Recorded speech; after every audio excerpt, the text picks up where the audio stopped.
बिस्मिल्लाहिर्रहमानिर्रहीम। अस्सलाम वालेकुम वीवर्स, मैं हूं Munazza Waqar. Welcome to my YouTube cooking channel. Viewers, आज मैं अपने किचन में नहीं, आज किचन गार्डन में हूं। तो आज हम किचन गार्डन में कुकिंग करेंगे क्योंकि मौसम आज बहुत ही अच्छा हो रहा है, बहुत ही ज़बरदस्त बादल आए हुए हैं और हवा भी ठंडी ठंडी चल रही है। तो मैंने सोचा आज की रेसिपी मैं अपने किचन गार्डन में बिल्कुल नेचुरल कुकिंग करके आपके साथ शेयर करूंगी। आज हम लकड़ियों पे कुकिंग करेंगे, जो कि मेरा बहुत ही फेवरेट है। और जब भी कभी ऐसा मौसम हो तो मेरा दिल चाहता है कि मैं अपने किचन गार्डन में खुद चूल्हा बनाऊं और उसमें हम कुकिंग करें। जी, तो आज मैं बना रही हूँ मिक्स वेजिटेबल पकोड़े, जो कि बहुत ही मज़े के लगते हैं। और इस मौसम में तो मज़ा आ जाता है जब अच्छे से पकोड़े बने हों और साथ साथ पकोड़े बनाते जाएं और खाते जाएं। तो उसके लिए मैं यहाँ पर आलू काट रही हूँ, पालक भी मैंने काट ली है, प्याज है, हरी मिर्चें हैं। तो रेसिपी हम स्टार्ट कर चुके हैं। जी, तो व्यूवर्स, अगर आपके घर में भी कोई ऐसा गार्डन है या कोई ऐसा कॉर्नर है ओपन एयर, तो यकीन कीजिए आप इस तरह कुकिंग करें, आपको बड़ा मज़ा आएगा और बड़ा फ़न मिलेगा। तो यहाँ पर हमारी आग तैयार हो चुकी है, यानी कि आग लग चुकी है और अब हम पकोड़े बनाना स्टार्ट करेंगे। तो मसाले मेरे पास रखे हुए हैं, आपको भी पता है। 2 टेबलस्पून मैं मैदा इसमें लाजमी लूँगी क्योंकि इससे पकोड़े बहुत ज़्यादा क्रिस्पी बनते हैं। कसूरी मेथी है, कुटी लाल मिर्चें, सफ़ेद ज़ीरा, साबुत धनिया, हल्दी पाउडर और नमक। तो थोड़ी सी अजवाइन भी मैं इसमें लूँगी। तो ये सारे मसाले हैं, ये वेजिटेबल्स हैं। बेसन में हम एक साथ सारे मसाले शामिल करेंगे और सारी वेजिटेबल्स। हाँ, आपने पानी थोड़ा थोड़ा करके इसमें शामिल करना है, एकदम से ज़्यादा पानी आपने ऐड नहीं करना।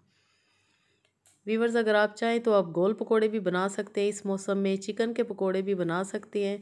लेकिन पकोड़ों का अपना ही मज़ा है, चाहे बारिश सर्दी की हो या गर्मी की, सभी पकोड़े शौक़ से खाते हैं। और पाकिस्तान में तो पकोड़ों से ज़्यादा फेवरेट स्नैक्स मेरे ख्याल में और कोई भी नहीं है। तो अच्छी तरह हम मिक्स कर लेंगे। आप भी इस तरह की क्रिएटिव कुकिंग करें तो आपको मज़ा आएगा, क्योंकि किचन में तो हम रोज़ ही काम करते हैं, जो नॉर्मल किचन है घर में। लेकिन अगर हम इस तरह की फ़न कुकिंग करें तो बड़ा ही मज़ा आता है और बच्चे भी बड़ा इंजॉय करते हैं, सब घर वाले खुश होते हैं कि एक पिकनिक सी बन जाती है। तो यहाँ पर हमारा बेसन तैयार हो चुका है, बस इससे ज़्यादा आपने पानी नहीं डालना। और आग भी अच्छी तरह तैयार हो चुकी है, कढ़ाई मैंने रख दी है। ऑयल आपने अच्छी तरह गर्म करना है और पकोड़े चम्मच की मदद से मैं डालूँगी, क्योंकि हाथ से डालते हुए अक्सर ऐसा होता है कि हाथ जलने का ख़तरा होता है। और ये जिस तरह मैं पकोड़े बना रही हूँ इस आग पे तो ज़्यादा ही कुछ होता है।